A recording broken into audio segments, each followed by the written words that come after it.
All right, all right. It's like I'm hearing multiple things. We are in studio, and this is Decision Night 2025, November 4th. And this decision is something that Detroit Next, definitely this combination between Detroit is different and Bridge Detroit has been active in.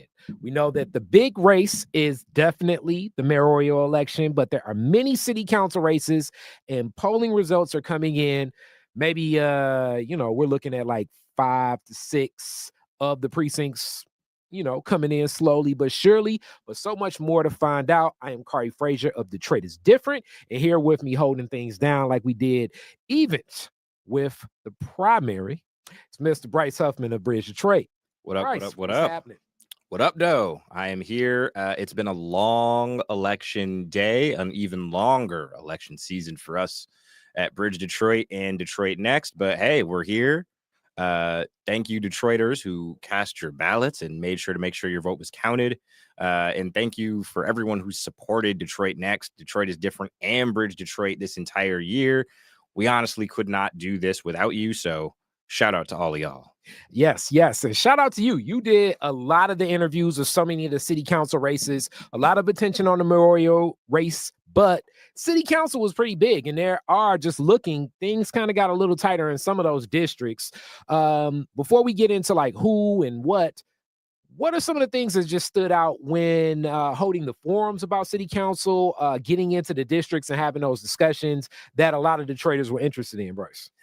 Yeah, I mean, the thing that really sticked out in my mind, Detroiters had a lot of the same questions, wanted to know about a lot of the same topics, district by district, right? So the reason we did the events in each district is because we were expecting, a council person or a council candidate in District 5 is going to be saying different things than the council candidates and the residents in District 3 or 4 or 6. Mm-hmm. And really what we found is there were a lot more similarities in what the challenges people were facing were than differences. So housing, the cost of housing, property taxes, home repair, big issues.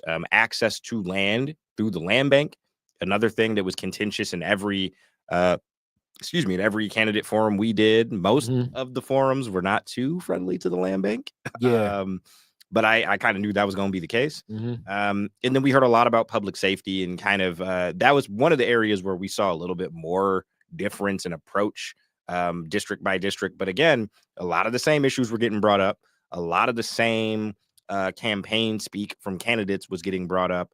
But yeah, we were in each district and people were glad that we were there because not a lot of attention was being paid to city council this election.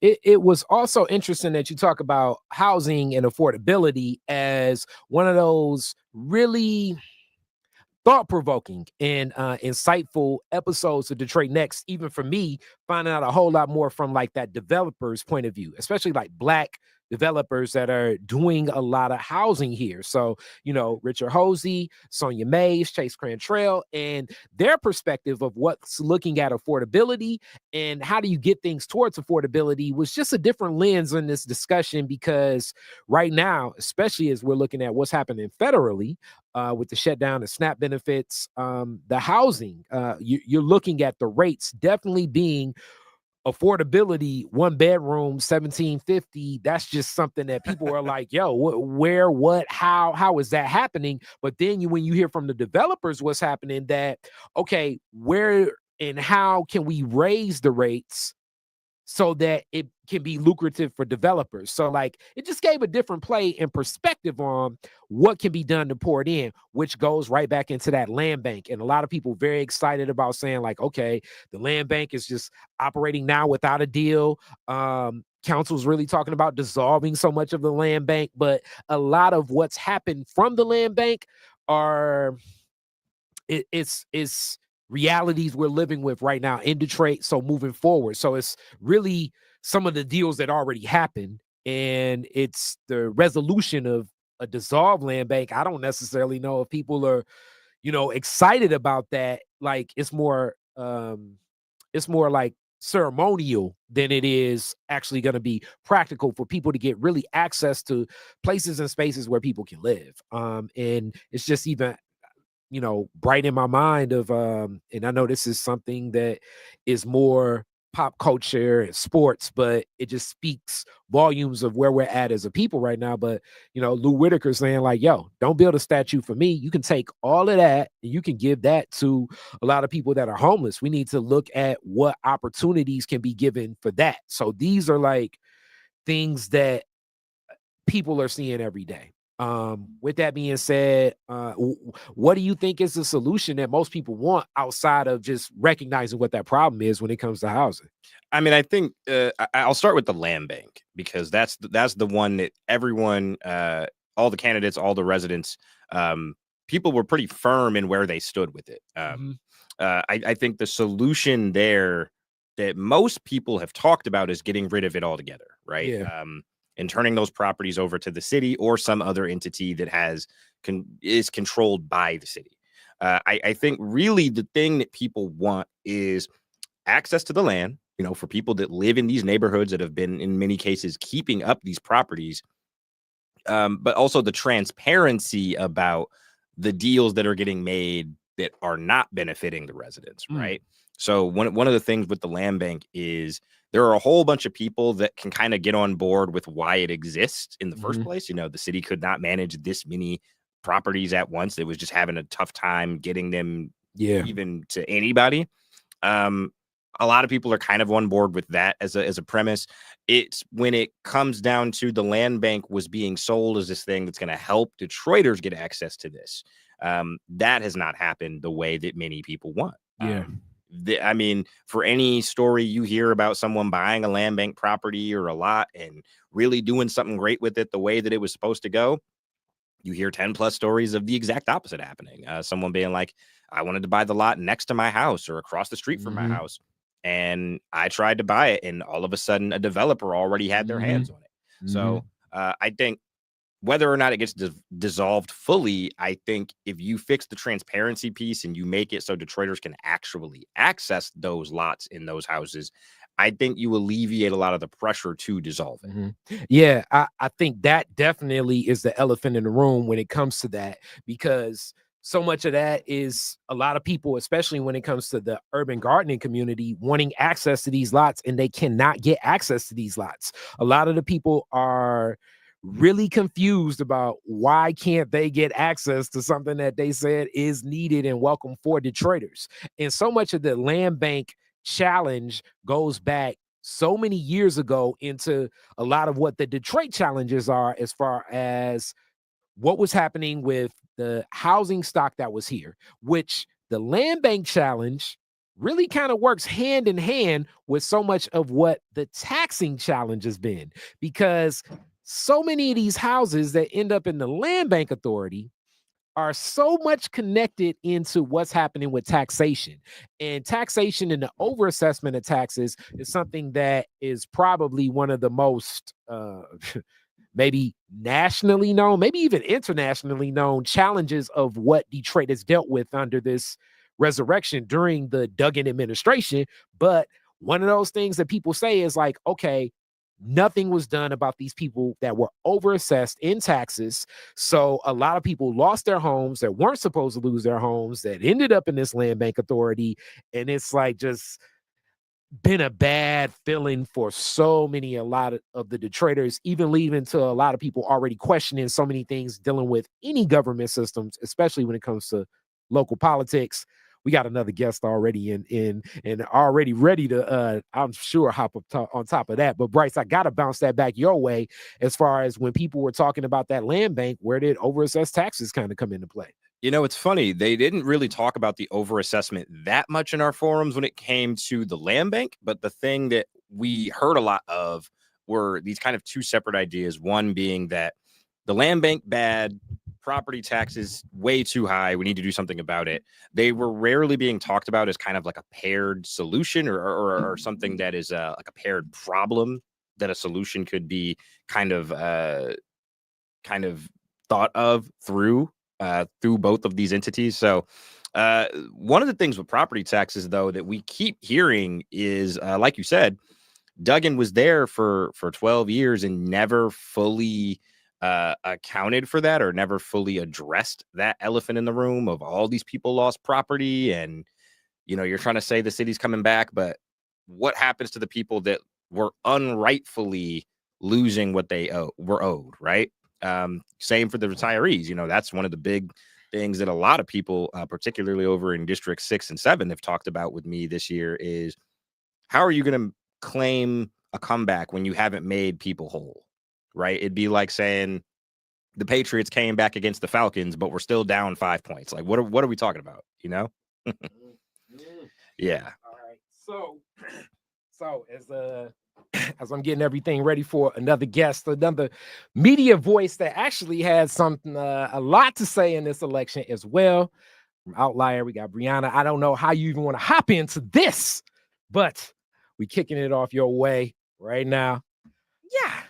I'll start with, I definitely asked both of the candidates how they wanted to address people who were overassessed. And I think it just came down to Solomon Kinloch said that he believed in programming. He believed in new opportunities for people. And I think that a shift that we got to see with Council President Mary Sheffield is that she started to say payments. She started to say real things that people could get. And I think that is because of how much people talked about it this campaign. I think that is how much people were asking. And I don't know if that's something that can actually be done, but I do think that this is still a really important and sore subject for Detroiters. And I do think that Mary Sheffield at least heard it. Like, I don't know what she'll actually end up doing, but I saw where she could, like, a change in stance there, I would guess. But yeah, I think that's one of the things we'll all be watching for sure.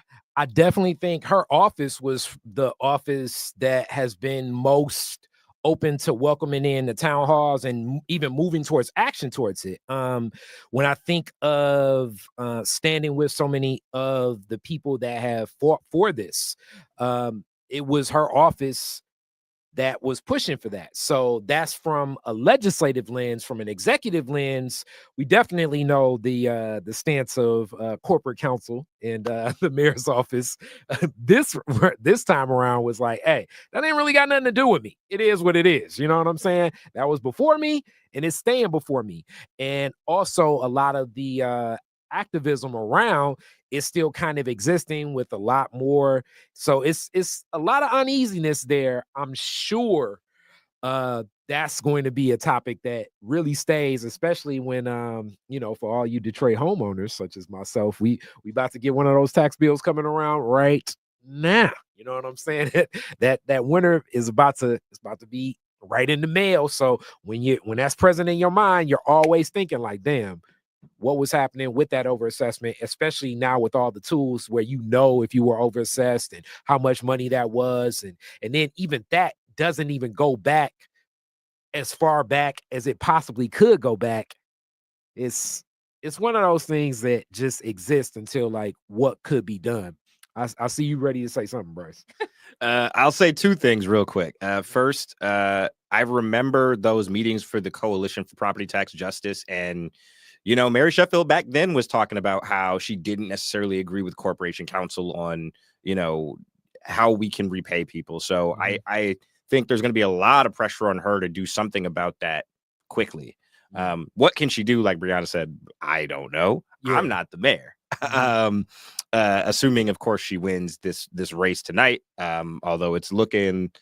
Let me pull up the results real quick. I will let's see. Let's add. She's got a pretty big lead so far. So if this lead stays, she's gonna have to do something about that because she was one of the people vocal about it. And now that the executive power is in her hands, it's gonna be on her. Yeah, we've got Duggan going to the, trying to be governor as well. So even though he hasn't done anything here, I mean, property tax reform really lands in the state house. So I do think that I've heard Mary Sheffield say she wants to work with the governor, and possibly Duggan could do that too. But yeah, we could see a lot of reform. I think there's so many big changes coming to Detroit and Michigan. Yeah, definitely. As I'm just rolling through for people to watch on screen, you can definitely hit the access to this. But I think we should be right there in the live stream going. It just is on the live stream screen. And so it's like if you all were in studio, you all would kind of know we're coming from. And we what should we're all talking point about. to it from our individual screens so they can kind of get a lay of where we're sitting. Yep. So District 5, that's definitely one of those tight races that we were one's very looking tight. at. Yeah, it's going to be tight. It was very. I'm District 5. District 6 was another one that a lot of people were looking at, and District 7. So 5, 6, and 7 were all of the races that I think, you know, when thinking about it, that's those were the ones that that we were thinking like, okay, what's happening here? And then especially when it comes to District 7, Denzel McCampbell, he came into Detroit is different. I know you've covered it. Outlier was on the case with it. I couldn't think of more polarizing candidates. Karen Whitsett in the state house, and actually leading up to this, a lot of other media publications that usually aren't as boisterous about saying like, look, we don't like this person, or their record definitely came out against Karen, when we really think of the top of this year, which actually had Joe Tate possibly in the race as mayor, as I got sunk. yeah, because everything that happened in the lame duck session with the Democratic control of the state house, and so much more of a lot of the Michigan Dems saying like, okay, so much could be done. And I mean, that was from like a lot of the environmental rights activists, a lot of the, we're looking at public safety and money for schools, just a lot of initiatives that lean towards this being such a purple state, meaning it can sway blue and it can sway red.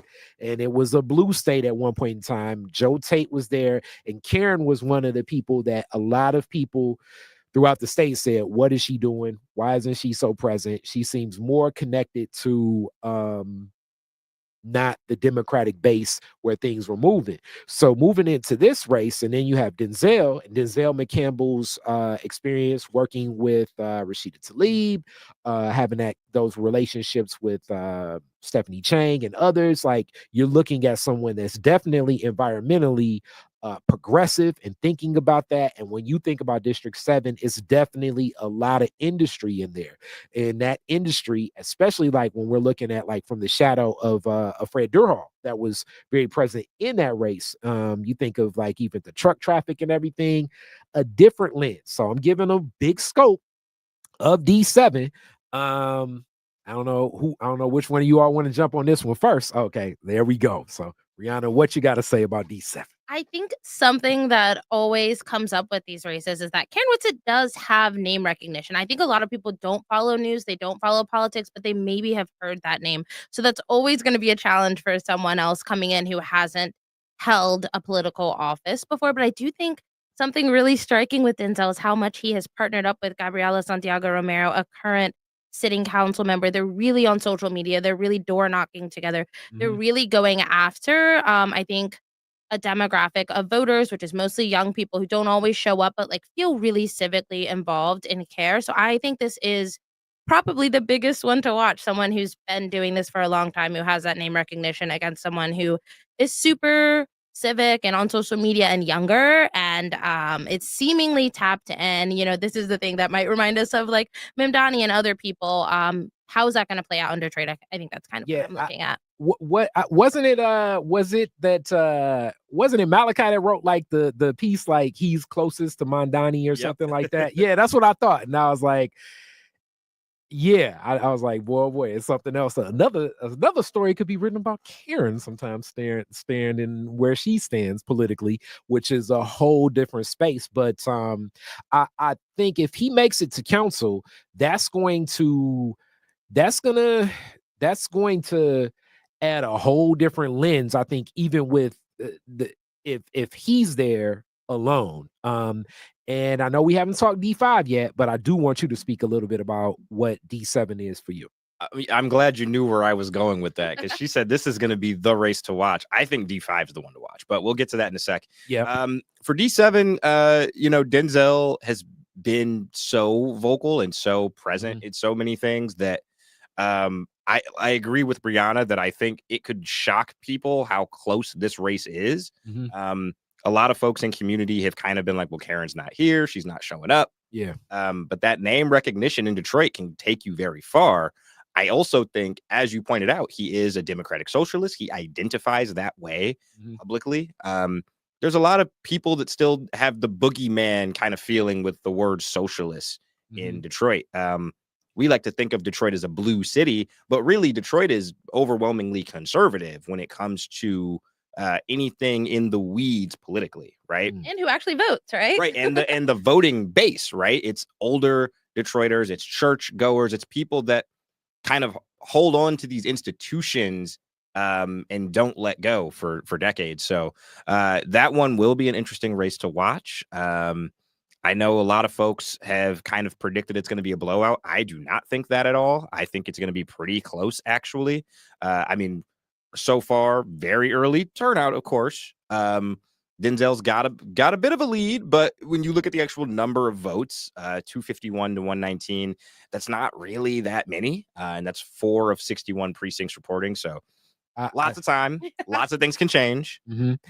And also we have to be mindful that, like, during the tenure, and I do think that I've gone to some of the especially Hood Research, shout out to Theo Broughton, and what they've done in that district. So D7 in its footprint, it's, and some of this is changing too, because some of, like, really all the districts change just due to, the census. Hence the census matters too, right? So but D7 has its industry over there, and part of that industry and some of the jobs coming back and getting those jobs, that was something that Fred Durhal definitely uplifted. Even when he was in his mayoral run, he was speaking of, like, looking at, like, expanding what, like, a downtown development authority could be into neighborhoods. Some of the development that was placed in Dexter and some other places, but also welcoming in industry, welcoming in that same industry, especially in places like, when you think about, like, just truck traffic. Like, if you're over there on Fullerton, if you're over, like, if you're on that border, so, like, for people that kind of get this, like, that border between Dearborn and Detroit, it's depending upon the time of day, you can just, it's a lot going on in industry. And like, heavy truck traffic, that's also, like, a lot of train routes over there and everything.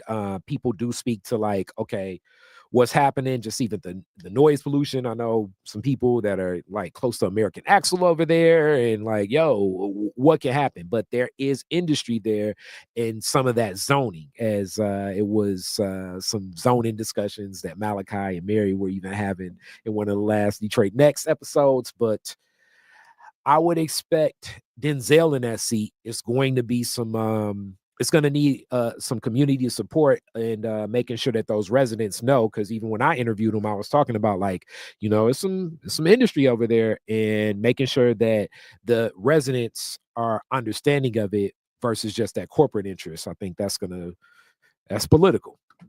Yeah, I do not envy whoever wins this race, in the sense that they're just gonna have a lot of work to do. Now, I can't really speak for Karen, because she declined to be interviewed by us multiple times. She did not show up to our candidate forum. As we're with right, it's a common experience in media in this city. Yeah, she talked to the Detroit News. No shade on them. I'm sorry. I can say, though, as much as the lift is going to be there, I know a lot of the folks back in Denzel believe he's the guy that can do that work and is willing to do it. Yep. And now I guess we can jump right on into, like we say, the other really tight race that we're looking at. D5, my district. You have Renata Miller and Willie Burton. Willie Burton has the background of being a current police commissioner. Definitely some support from activists that are in community known. Willie and Renata came to the forum that we did. Like, we did like an open candidate forum in the primary over here, and both got an opportunity to speak. Shout out to Greater Quinn, love you, Mama Linda, for opening up those doors, because it was definitely gonna be a rainy day, but made it happen. And that was very interesting to just look at both takes as far as what people are looking for. The other thing about D5 for most of us is, I was in D2.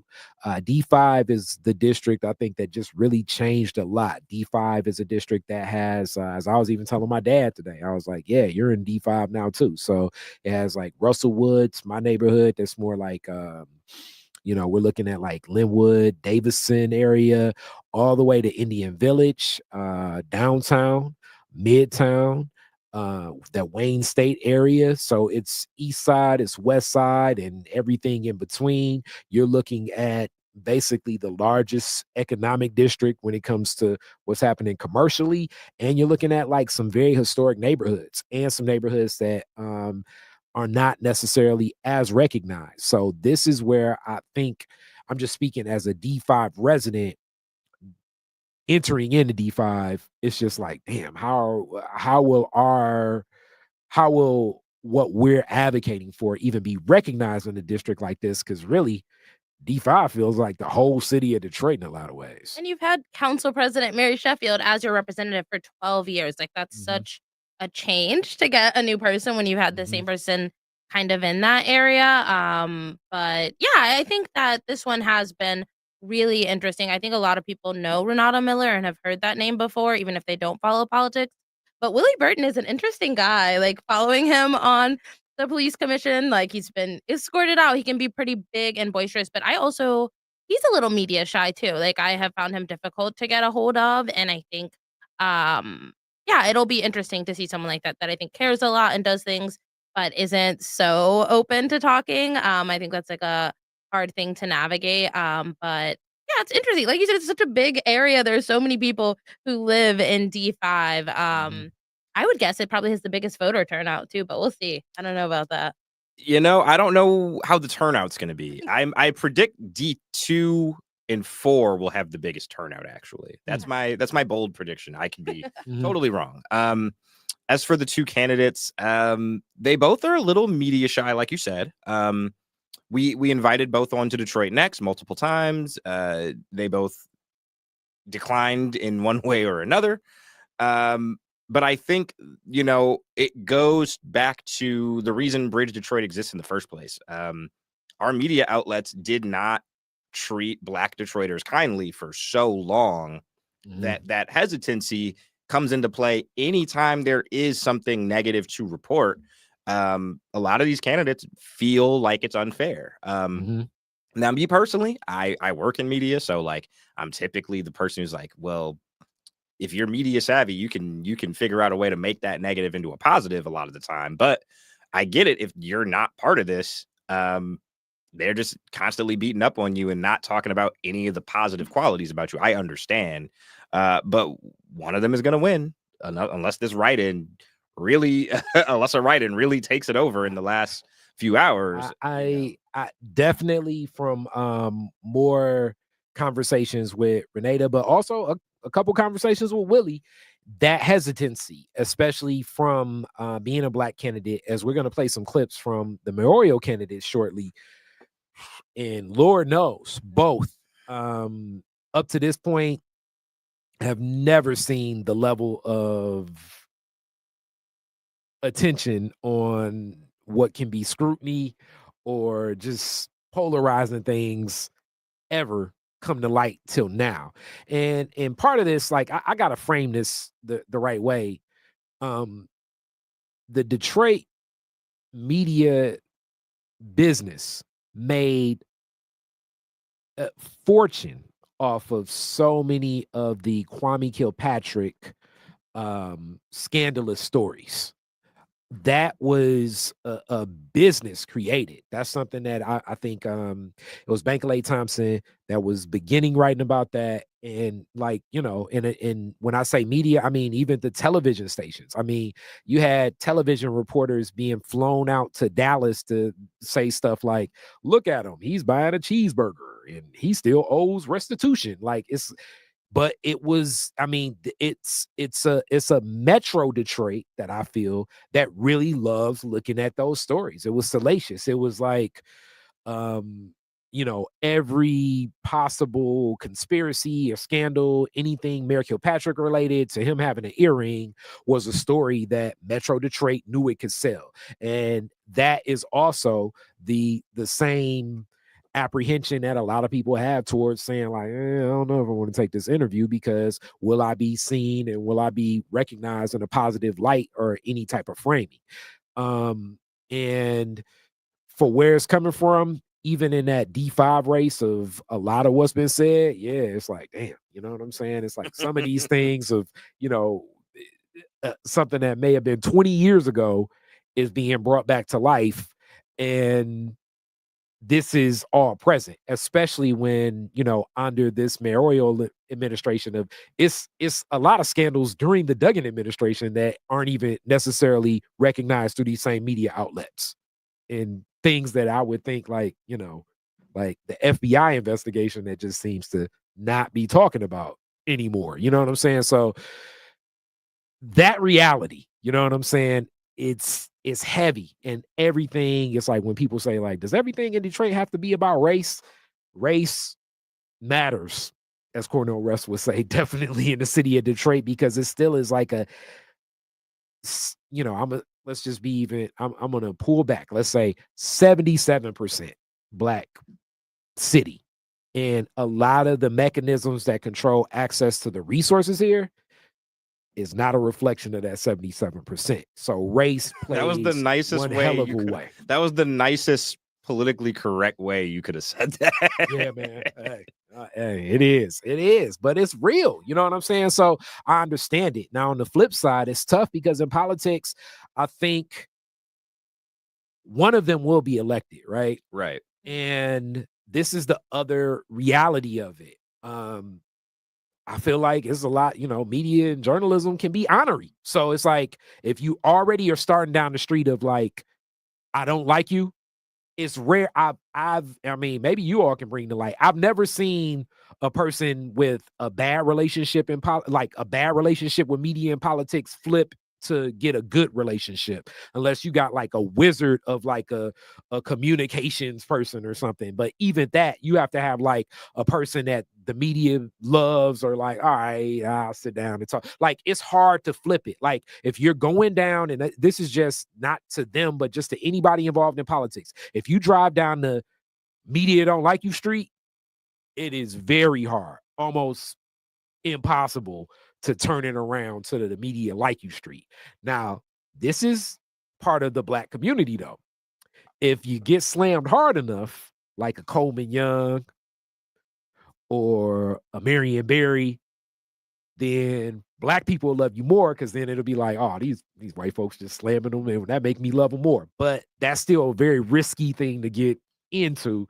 I think you should be as open as possible. And like I tell everybody, I mean, right now it's 2025. You need to record every interview that you are in. And if they release something that you didn't say, or it was slanted in a way, you got an outlet and you just go straight to your YouTube page and say, all right, this is what they wrote. This is what the interview did. I mean, absolutely. People should record it. I support that. And I think absolutely call it out. I don't want media in Detroit framing things incorrectly or doing anything wrong.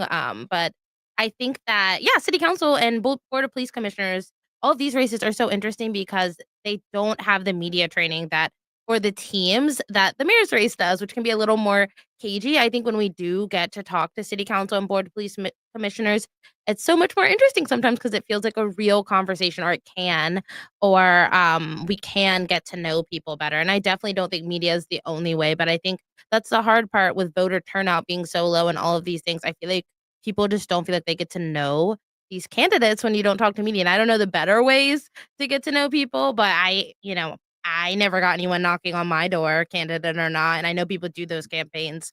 So I just think about like, how are people going to get to know these candidates and get more civically engaged and involved if people are so hesitant? And I hate that there's this big fear and that Black people have been so mistreated in media. But I constantly think about like access to information and like how people find out stuff if no one's talking, like at what point are we going to fix it? So I don't know. I use the example. I was on the phone with a candidate. I'm not going to name the candidate, but I was on the phone with them maybe 3 weeks ago, and they were being media shy, and I compared it to football. I'm like, don't get on the football field if you're afraid to get hit. That doesn't mean I want people to get concussions or have injuries or tear their ACL. But what I'm saying is this politics thing, running for office, is a thing that is serious business. And you are going to be one of the people, if elected, who has direct control of the quality of life for Detroiters. And we are an honorary people, as Khary said. You know what I mean? Like, when you put yourself in that position, they're not always going to love you, you know? To credit a lot of people, I'll give credit to Duggan for this. I mean, even some of the times where people have tried to hold his feet to the fire, you know, over some legitimate gripes, he stood in there. Mary is the same way a lot of the time. Like, she gets criticism, but if you're going to be in this world, that's part of it. So if I could talk to anyone running for office in Detroit, you know, you are trying to represent people who have been hurt and harmed and taken from for decades. Expect them to act like that's what happened. Yeah, I mean, with that, let's go to a Mary clip now, because we got some clips from both candidates for mayor. So we're gonna go to a Mary clip now. Main stage it. All right. So let's see. All right, hold on. All right. Okay. Wait. You're waiting. There we go. I think we getting there. Okay. Yeah. And Technical difficulties. yeah, I know. It happens. A staple of Detroit. Y'all see Malachi. He's saying something very, very insightful. Y'all can feel it. But with it, while we wait for that to get straight, let's talk a little bit about this mayor's race. And Mary, as you said, definitely in this campaign, some of the history of starting just there. Mary Sheffield announced, and I think it was actually on Detroit Next, where it's like she announced like exploratory committee, and Stephen Henderson said, look, nobody has an exploratory committee that's not about to run. So that was very early. It was definitely seen that she was looking for this position early on too, even in the seat of council president, and as council president interacting with community, building up towards this base, for definitely being the first woman mayor of the city of Detroit, very young mayor of the city of Detroit. A lot of things connecting. She comes from a legacy of definitely with her grandfather, building Dabo as an institution that continues to carry on through her father. But her grandfather is one of the pillars of when we think of the labor movement and Black folks here in the city of Detroit. I would say like it does not become like a stronger legacy than her grandfather's legacy, which carries on to a lot of what she's done in office, being in office as one of the youngest council members, and then carrying on, and then being the council president. She served and done a lot of things, and built relationships and community politically over time to definitely prepare her for what this is. And she's built a very strong base of support. Even one of the things that was shocking for me was even the Council of Baptist Pastors gave her that endorsement, which as an institution, historically, definitely more so in the past and more so today, had a lot of sway in what would happen in elections today. You know, and a lot of what her vision is, it's just the trust of what would be said. And one of the things that she's definitely stood on in Detroit Next and most of the forums that I've seen is she just wants to build on the legacy that she's already done in legislator and just carry it over to like what she can do as an executive. Bryce, what's your take on Mary in this race and the connections that she's made along the way in running for mayor? I mean, I think the first thing I want to shout out Aaron Foley, who predicted that she would run years ago for mayor. Oh, shout out Aaron, definitely. Yes. So he was right. I have to say that. But no, I mean, in this race, she's really been the front runner. She's the kind of the ideal transition from council, youngest council member elected to council president to mayor. It's like a more traditional trajectory than most of the other candidates, which doesn't mean that they don't also have experience that would have qualified them. But in many people's minds, when we got this podcast started, it was kind of Mary Sheffield and whoever's going to face Mary Sheffield in the general was the way a lot of those conversations went early on. So I think, for my money, she's kind of shown that experience. When we ask her questions, she shows that here is what was introduced. Here's what didn't happen. Here's what we can do if we get executive power to make it happen. So, she comes off as someone who's been doing this for 12 years, someone who's kind of polished. Brianna, I know you're not from Detroit originally, but you've been here long enough to see Mary and kind of see the evolution from council president to mayoral candidate. What have you seen there?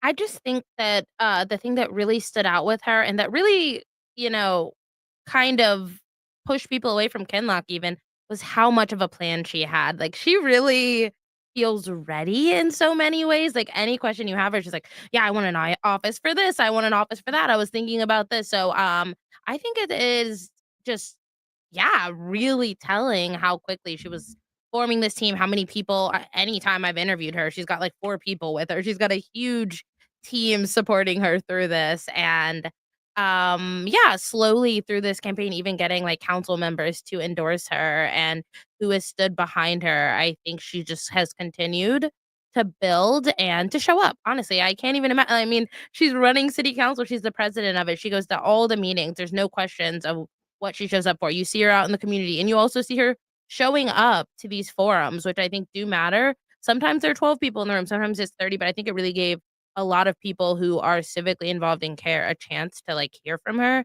and ask questions, which I think is notable. But I think she is young. People know that. And still, I think that she by far showed how prepared she was for this. So I definitely agree. And definitely, like, when we think of a lot of those political forums, and now as we switch over to Solomon Kinloch, Pastor Kinloch, the approach was more so, I'm an outsider.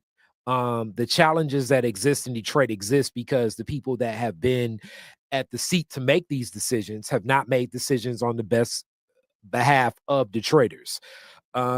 His announcement from the Fox Theater in the beginning comes, and then soon after we're dealing with the death of the children in the car inside of the parking lot of the casino, and then him at the church at Triumph hosting where the funeral was laid to rest for those children.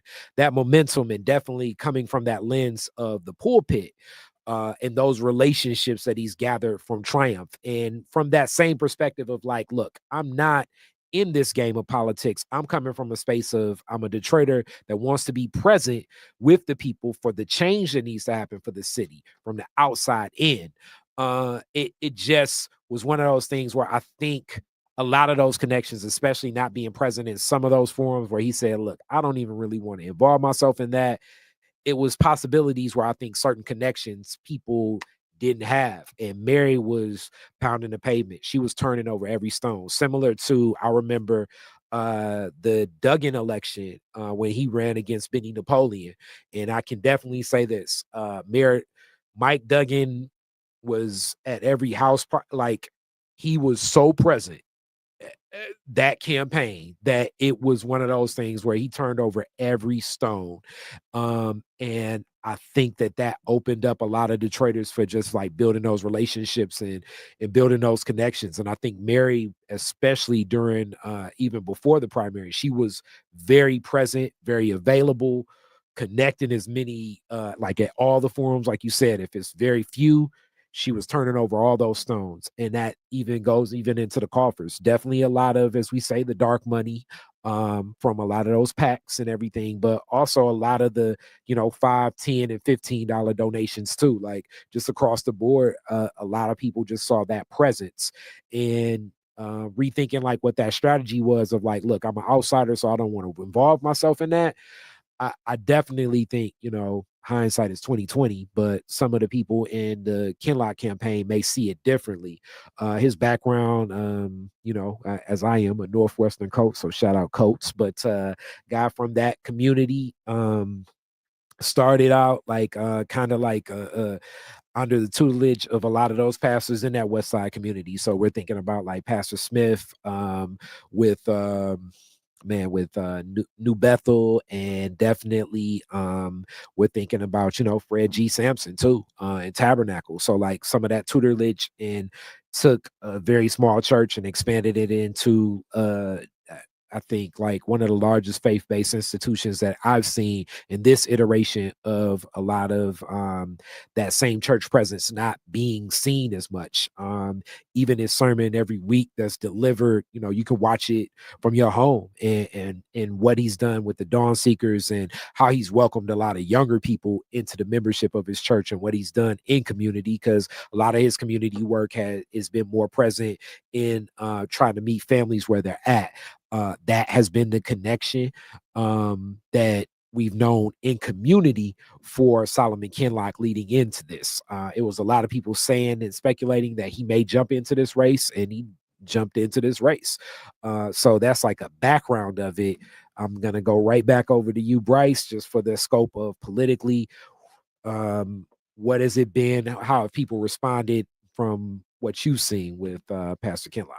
All right. So first, thank you for giving the groundwork, because I feel like I've talked to two kind of different factions of people who know that world, and then people who know politics, and they don't often meet where you might think that they do in Detroit. So when he jumped in the race, I was at that campaign launch at the Fox Theater. And I remember thinking, okay, so this man knows how to put on a show. He knows how to kind of make the emotional appeal, and it's a campaign launch. So I'm like, that's kind of all you need to do at a campaign launch. For me, it was the curiosity. I'm like, okay, what are we going to see in the next few months? Kind of who is he building kind of coalitions with? What are going to be the details of how he wants to do the things he says he wants to do? I mean, he came out talking about building grocery stores and affordable housing units, and it was like, okay, the question for everyone was how, where's it going to come from? What is going to happen? Where is all this money coming from? All of those things were still kind of left in gray area. And that is why I think him skipping out on some kind of big forums over the summer and spring kind of hurt him. It was a chance for him to, and fall, I should add. There was a chance for him to answer those questions and kind of see what he doesn't know, or see what he doesn't have an immediate answer for, and develop one. But I will say there's a lot of people that also agree with that sentiment that, Detroit has done some good things, but it hasn't touched the neighborhoods. There's a reason why his supporters are so avid. It's because they feel that same passion too. So you can never really discount that. We did get an update in our precincts reported numbers a few minutes ago, or about 11 minutes ago, 38 of 430 reporting. Sheffield's got a pretty sizable lead, 40,000 plus votes to 12,000 for Kinlock. Assuming that lead stays, we're looking at a pretty historic night. Regardless of who wins, though, it'll be historic, as Detroit has never elected a pastor as mayor. Yeah. And both, both are ordained pastors.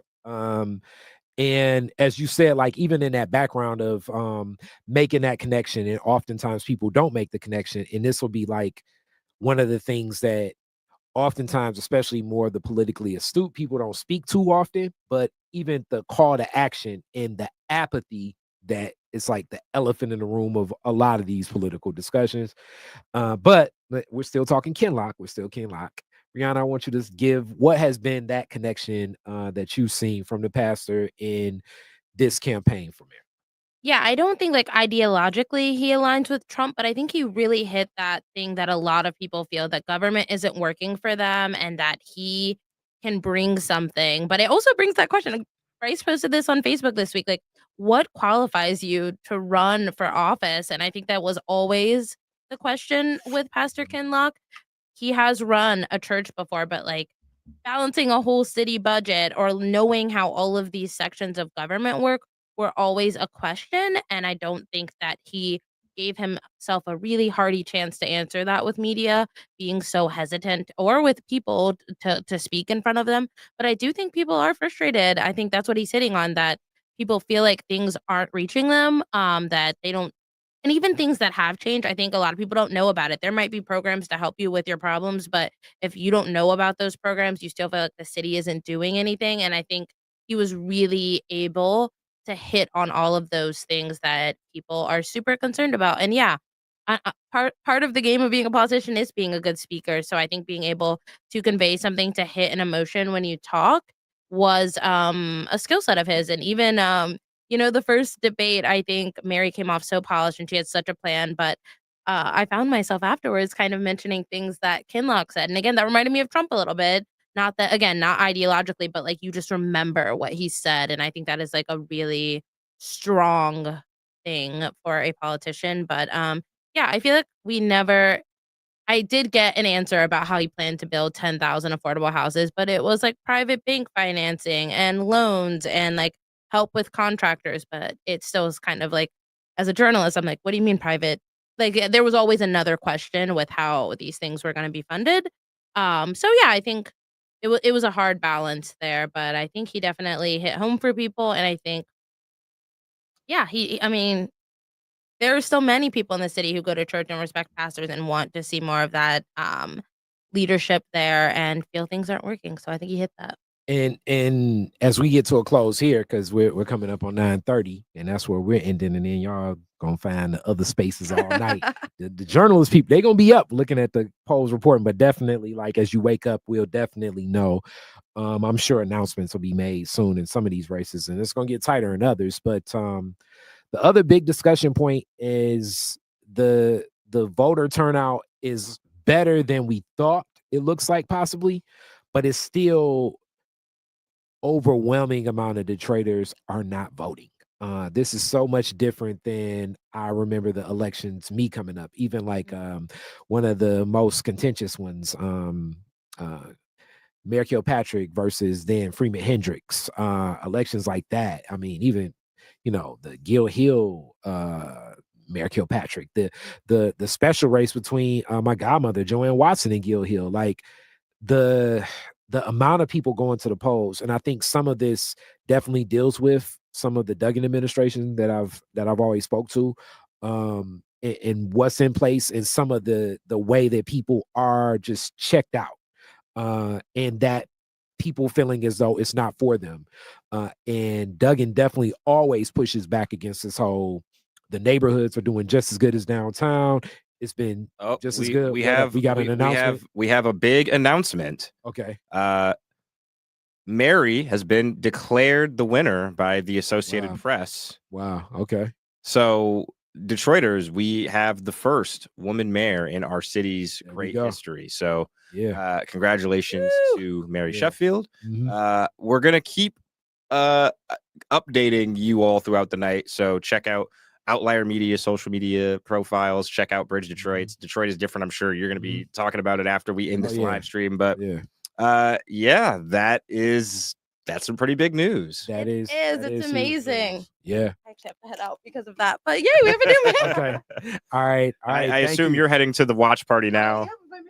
All right. So that announcement will be coming soon. Rihanna's headed there. We definitely know Malachi is already there, and he would have tapped in with those announcements. But still, just the big question.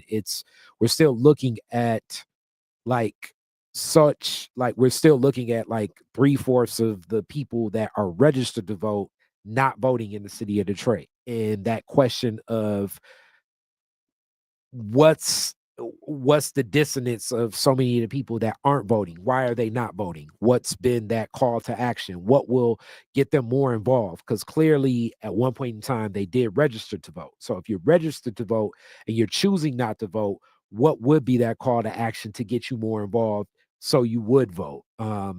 That's a question that is gonna lay heavy in the hearts and minds of so many. But this historic victory, I know for definitely a lot of the women in my family here in Detroit are very excited, because certainly last November, the election, the presidential election definitely had a lot of them very much checked out to what was happening politically. So this may check a lot more of them back in.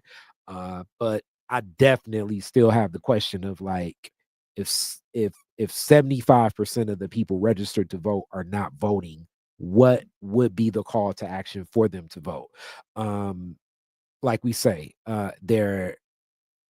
it's something that would be that call to action. You are registered to vote. What would it be? It was an article this summer that came out that talked about a lot of the people that chose not to vote. That article became like a very interesting piece, even through social media as people talked about it. But it's a lot of Detroiters that I think feel very disenfranchised and feeling as though it's not connecting to them. And that's really going to be a story even moving forward. What would make some of these Detroiters check in a whole lot more? And I definitely think that this mayoral administration and what's going to shake up in council will definitely bring some more attention to what's happening in city politics. But hopefully it can also bring a lot more voters back into voting in what's happening in local politics. Bryce? All right, I'm gonna look right in the camera as I say this, because I have been trying to talk to people about civic engagement beyond the voting booth for years now, and it's actually going to be a big focus of Bridge Detroit's going into 2026. So if you're someone who's like, this politics stuff is not for me, no one in government is working for me, now is the time for you to get involved. And when I say get involved, I don't mean start showing up to city council meetings necessarily, because that doesn't fit in a lot of people's schedule. Get organized in your community, on your street, on your block. Start there. Start with just one meeting. Get involved, learn about what's happening in and around your living space, because quite frankly, that is how a lot of people get their start in politics. It starts with one issue that you care about, that you know about, that you're uniquely qualified to speak about at length. Get involved. Learn what's happening at city council and what's happening in the mayor's office so we can hold these people accountable. But most importantly, just get involved at some level, because that is how we can fight this apathy thing off. If no one in government is working for you, there's awesome people in the community coming up with solutions to our problems every single day. Check in with them. Get involved somewhere along the line, even if you've never stepped foot in a voting booth. Your voice matters here. This is your city too, especially if you pay taxes here, because these taxes are not cheap. So get involved. Make sure to learn how to advocate for you and your family and the generations that are coming after you. Yeah, definitely. As we're going to look at some definitely more of this connection between Bridge and Detroit is different into other future races, and just even more political engagement and just community engagement, because next year is, every year is like, this is the biggest election of our life. I'm not going to say that because that's hokey, but this gubernatorial election and also some of these congressional elections will have a lot of sway over the resources that our city will have access to.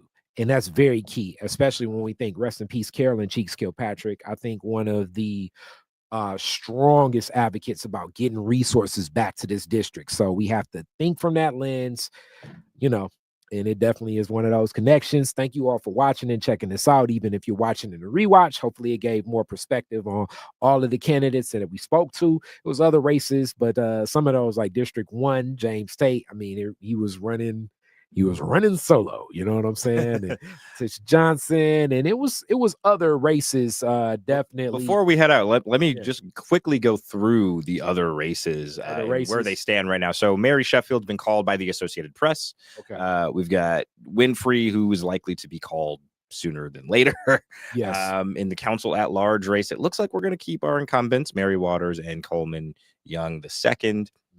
District 1, Tate, largely unopposed, at least unopposed on the ballot officially. Yes. In D2, it looks like Angela Whitfield Calloway's got a bit of a lead, a pretty good lead over Roy McAllister. D3, Scott Benson's got a pretty sizable lead over Cranstana Anderson. District 4, Letitia is just going against write-in, so she's destroying that race. Yep. The tight race, the D5 race that we had mentioned earlier, Renee has got a lead over Willie Burton, so we'll see by the time you're watching this in a rewatch, hopefully we've got some more answers there. She's up 55% to 43%. District 6, it looks like Gabby's got a pretty good lead over Tyrone Carter, 60 in some change, over 38%. District 7, Denzel's got a tight lead over Karen Whitsett, 53% to 45%. And then real quickly, I'm going to go through the Board of Police Commissioner races. There were not too many people on the ballot, so I'm only going to talk about ones that had folks on the ballot. Lavish is the only one on the ballot for District 2, so it looks like he's winning that one. District 4, Scotty Bowman is crushing, but again, it's against a write-in. District 6, it looks like Lisa Carter's got it's actually a narrow lead over Garrett Burton, the challenger. And then District 7, Victoria Camille, heavily expected to win against a slew of write-in candidates. So stay tuned to Bridge Detroit, and Detroit is different, and all the other media outlets that have really helped us cover this election the way it needs to be covered. So thank you for all of the support, and stay tuned. Yep. Peace be.